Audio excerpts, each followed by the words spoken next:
véritable liberté d'un entrepreneur, c'est quoi exactement? Et est-ce qu'on vous a menti à ce sujet? C'est ce qu'on va voir dans cette vidéo, parce qu'en réalité, la liberté, c'est un vrai sujet et il est évoqué dans différents séminaires, organisés par différents entrepreneurs, ou aussi différents formateurs, consultants. Et en l'ayant expérimenté sur plein de coutures différentes, cette liberté, cette forme de liberté-là, je vais vous en donner une lecture avec des exercices, des petits exercices que vous allez pouvoir pratiquer là tout de suite pour vérifier où est votre niveau de liberté et aussi quel est le niveau de liberté qui correspond à vos aspirations. Parce qu'en fait, la première des libertés que j'ai voulu acquérir en premier, quand j'ai décidé de quitter mon métier et de rejoindre une aventure entrepreneuriale, c'était la liberté du temps.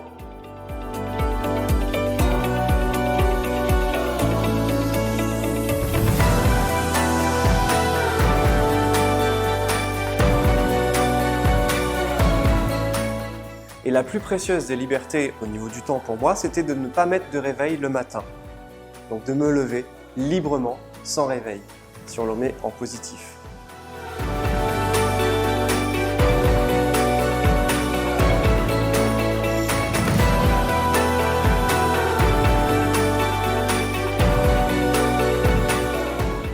Quand j'ai acquis cette liberté-là, j'avais pas forcément une aspiration à avoir plus d'argent à ce moment-là. C'était juste plus de temps qui m'intéressait. Et ça déjà c'est un premier oubli parfois qu'on a, parce qu'on parle très souvent de liberté financière, sauf que le temps est une des ressources les plus précieuses qu'on a aujourd'hui, puisqu'on a 24 heures dans une journée, vous le savez.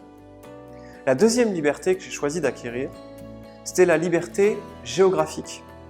Et pouvoir finalement avancer sur mon activité librement à n'importe quel endroit et que si je change d'endroit, ça ne dérange pas l'activité. Je répète, si je change d'endroit, ça ne dérange pas l'activité, c'est important. La troisième liberté que j'ai pu acquérir, et celle-là, en réalité, c'est la plus précieuse à mes yeux. Et vous allez pouvoir voir maintenant pour vous aussi, c'est quoi qui est le plus précieux si on va dans ce qui est profond à l'intérieur de nous.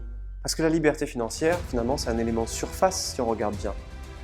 Alors, maintenant, la troisième liberté, pour moi, c'était la liberté d'être. Je répète, la liberté d'être. La liberté d'être qui je suis vraiment, dans ma spontanéité, dans mon authenticité, dans ma nature profonde, et de pouvoir librement laisser rayonner ça autour de moi. Mais ça demande à être libre de certaines autres choses. La liberté vis-à-vis de ses peurs, la liberté vis-à-vis de ses blessures et la liberté vis-à-vis de ses croyances limitantes. On est libre de tout ça. Et si on est libre de tout ça, c'est parce qu'on a fait une démarche importante pour s'en libérer. Et c'est là que je me suis rendu compte que ça, c'est une liberté qui est hyper précieuse, qui m'amène encore plus de sérénité, de joie de vivre, de bonheur, au-delà des autres libertés. On a souvent tendance à rechercher en courant derrière. Et même si les autres sont très intéressantes, très pertinentes à acquérir, ben c'est comme si en fait il y avait plusieurs couches, qu'on commence par la surface et puis petit à petit on va aller en profondeur. Et c'est vraiment ça les approches que j'amène au travers de mes différents projets, mes différents univers qui se bâtissent, dont le rêveur ingénieux.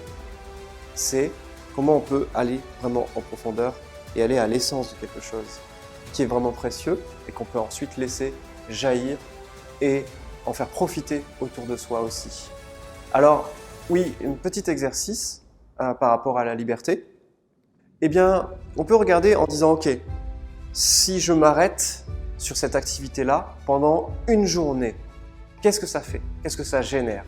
Qu'est-ce que ça génère en termes d'émotions? Qu'est-ce que ça génère même concrètement?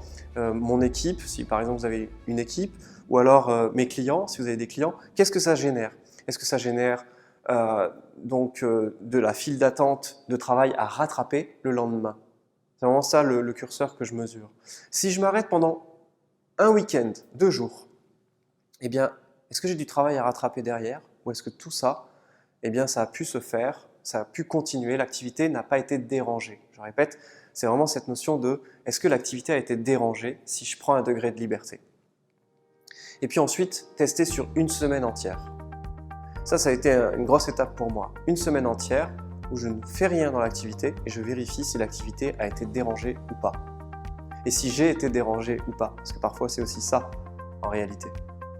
Et puis après on teste sur 2 semaines, puis sur 1 mois, et puis sur 2 mois, 3 mois, 6 mois et 1 an, jusqu'à réussir à acquérir tous ces niveaux de liberté, du temps, d'espace et d'être dans sa spontanéité et son authenticité, libre de tout jugement finalement aussi vis-à-vis de l'extérieur, et de faire tourner une activité sans qu'elle soit dérangée pendant 1 an consécutif, de telle sorte à ce que vous avez une entreprise qui tourne sans vous, sans que la présence soit requise, à 97%, c'est ce que j'ai réussi à réaliser avec une entreprise assez prestigieuse dans le marketing et l'emailing, qui est reconnue leader sur son marché. Donc faire tourner une entreprise à 97% sans moi pendant 1 an consécutif. Ça, c'est le résultat de toute une démarche, bien sûr, qui a aussi duré, qui a pris son rythme en fonction du choix que j'ai fait d'avancer avec un certain engagement et une certaine profondeur dans cet engagement-là. Voilà donc pour le petit exercice et je vous souhaite donc encore plus de liberté. À bientôt.